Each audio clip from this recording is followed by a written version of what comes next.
I'm already getting emotional. I haven't even answered Oh, this. man. Because, okay, Nicole, you wrote in the book this sentence, and this is what got me to break down on the plate. You said, I was traumatized by my father.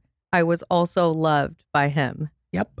And understanding the nuance of that as a child, that's what your brain wired for love. Mm-hmm. Love equals this, right? Mm-hmm. So you have those blueprints that are created about this is what a relationship is, this is what love is. And it's not like you consciously can go change it. It's hardwired. Like your brain says, this is what love is.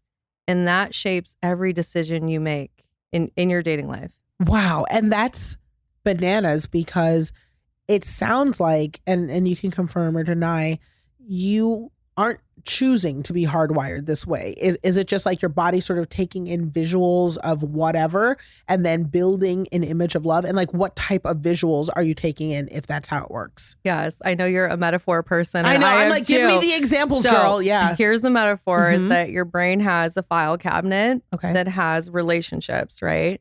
And it's taking all the data from your experiences and filing them away in this file cabinet of this is what a relationship is. Most of us go throughout our lives never questioning what's in there.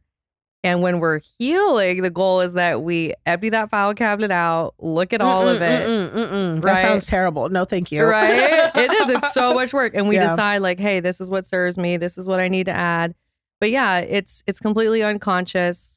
I want to talk about a term with you that applies here, which is called repetition compulsion. Ooh, pause. I love these. Y'all, if you weren't thinking to write some of this stuff down, I tell you, when I find out new terms, it unlocks, it doesn't mean I solve it right away, but it gives me a reason to not feel guilty or pressured or shame because I realize there's something outside of myself, which means this is a thing. So I love terms. Repetition compulsion.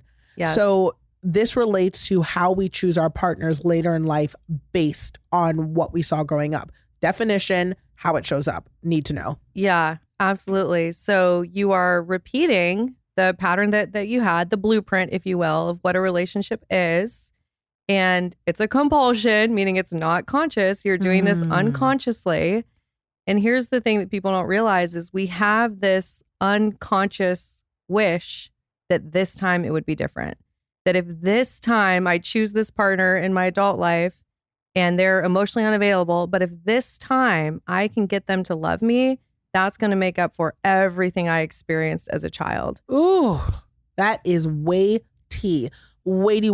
So to try to put this into like real world context, and honestly, I'll use myself because, you know, that's the thing I do here. So if I grew up with a father who always was transactional with their affection. So if you do this thing, then you'll get this. If you get the great grades, I'll give you a hug. If you, I love you when I see you succeed. I dislike you when I don't.